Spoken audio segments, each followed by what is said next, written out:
We'll start things off with the Red Sox. They opened up in Seattle with a 6-4 win on Thursday night, powered by home runs from Rafael Devers and newcomer Tyler O'Neill.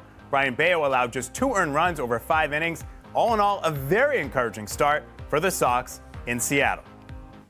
We bring in Alex Speier now. So, Alex, 1 down, 161 to go. What are realistic expectations for the Red Sox this season in your mind? Realistic is probably fighting for 500. I think that there are moments where you're going to really see things coalescing in a way that offers great promise. And I think that opening day was a great example of that, where they kind of had a Swiss Army knife of different kinds of ways of being successful with stolen bases and some good defensive plays, as well as some good starting pitching, of a guy taking a step forward and doing different things with his repertoire. But the reality is that they are in a really, really deep and terrifying division, not as deep as the rest of the teams in it. And so even while you're going to see those moments of promise, once you start seeing injuries, things could go south pretty quickly.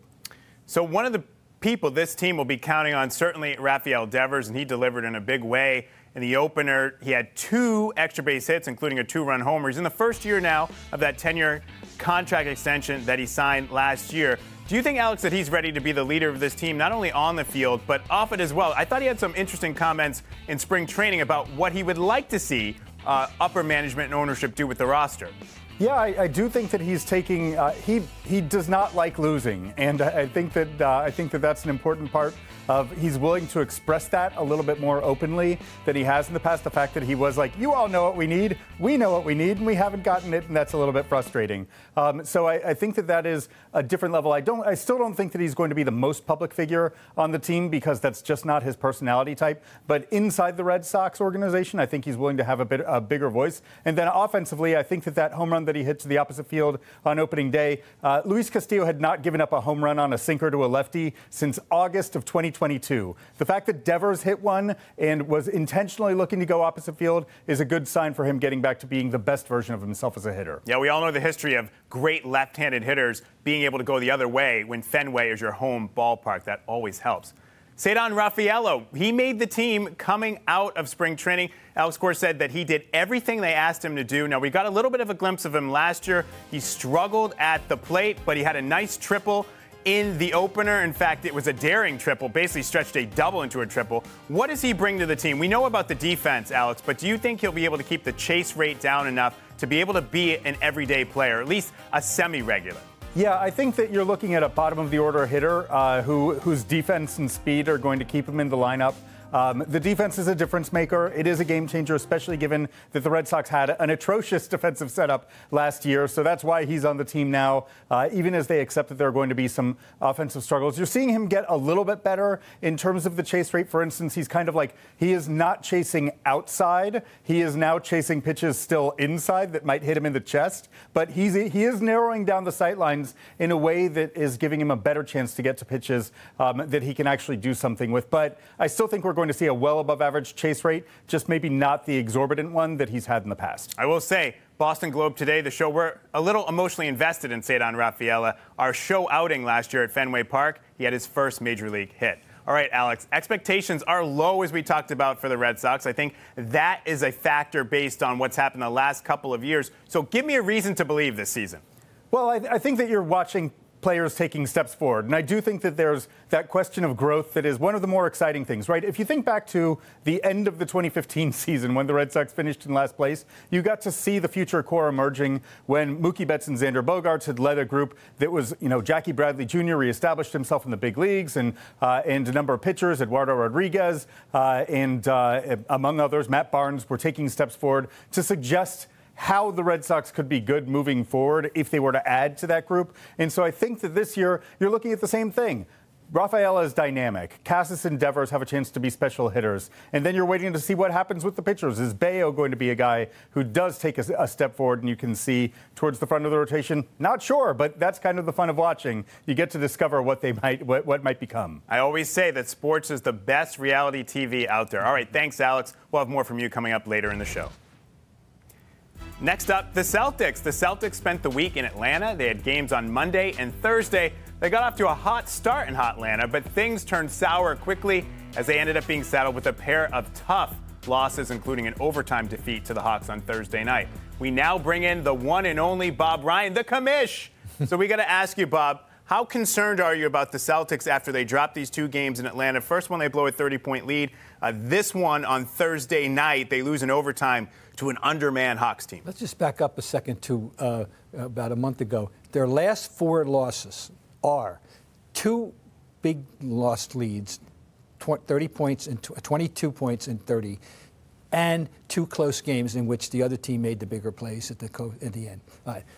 In the middle of which they won 9 straight games, including another one by 50. They're the only team in the league that win 3 games by 50. They're teasing us, all right? I am concerned, and here's what I'm concerned about, something that emailers have been bugging me, and I've been resisting it, and now I'm going to say, you guys are right, and the end of the game, what they do at the end of the game. Joe Mazzulla I'm going to hold him accountable here for the fact that they don't seem to ever run what I would call a play.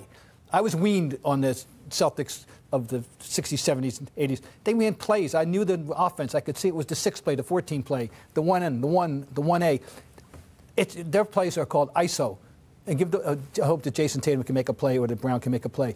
They've got the best balanced starting 5 in the league, and there are other guys who can make baskets when it matters, other than Jason Tatum and Jaylen Brown, starting with Derek White, going to Jrue Holiday, who's an Olympian, and now a 7'3" center who is a very skilled offensive player.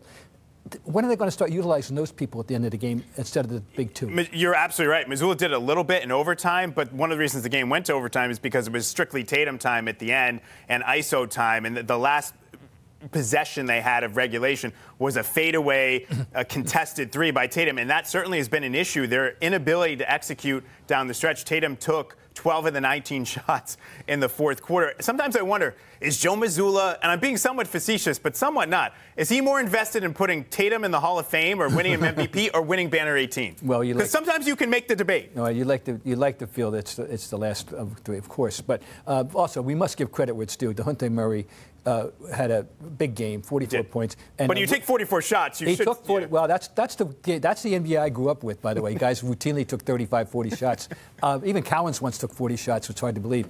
But that last play, no good against a superior defender, and that's just good offense beat good defense. That was a beautifully executed step back that he did to win the game. Okay, I'll give him. So we gotta give the guy credit. You do. I'll say so. He scored all 11 of the Hawks' points in overtime, and he shot 5 of 8, but a lot of those were against Kristaps Porzingis. And I thought Joe Mazzulla said something interesting after that game, that they were allowing the switch. It was very clear the Hawks wanted to get that switch with Murray being guarded by Porzingis. Sure. Mazzulla said he was okay with that because they wanted to get it on tape, and it's something that they wanted to work on. Now, earlier in the year, he said adversity was good for them. Yeah. So when you look at it with the Celtics, do you feel like they're sort of using these games maybe to fine-tune things for the playoffs, that they have the leeway to do that? I'll put it this way. If they say so, okay. That's an interesting theory, something I've never experienced in all my years of covering the league and this team. I've never heard of that theory before. Is it possible? I guess it's possible. One thing we want to say here, we don't want to totally overreact. They have won 57 games on merit, okay? Here they have, in my judgment, the best starting 5, the best 1 to 6, the best 1 to 7, the best 1 to 8, the best 1 to 9, and with Tillman, the best 1 to 10 in the league. I would not trade this roster for anybody's roster.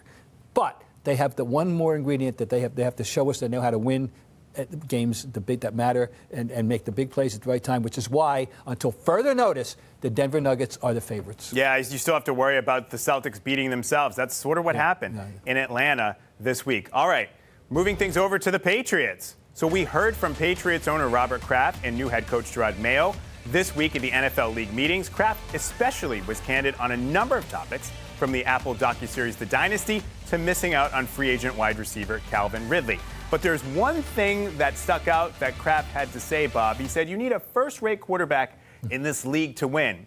I thought that was a little bit of a subtle message he was saying. How much pressure does that put on de facto GM Elliott Wolf to indeed pull the trigger on a quarterback at 3 when you know the owner is saying, well, what you need to win in this league is a first-rate quarterback? I would think a lot.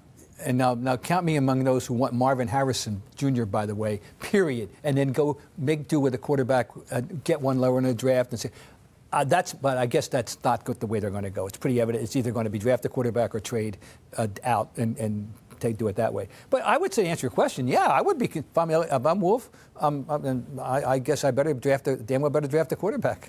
The Krafts love their quarterbacks. We all know that. They were close with Drew Bledsoe, close with Tom Brady. They were the biggest boosters of Mac Jones, so they identify through the quarterback. All right, Bob, thank you very much. So we know quarterback will certainly look different in 2024, but so far that's the only major roster change for the Patriots. In our Boston Globe Today sports poll, we want to know what you think. Is New England still a desirable destination for free agents in the NFL if the money is equal? Here are our results. 84% of you say no. That is in the past. Thank you for voting, as always.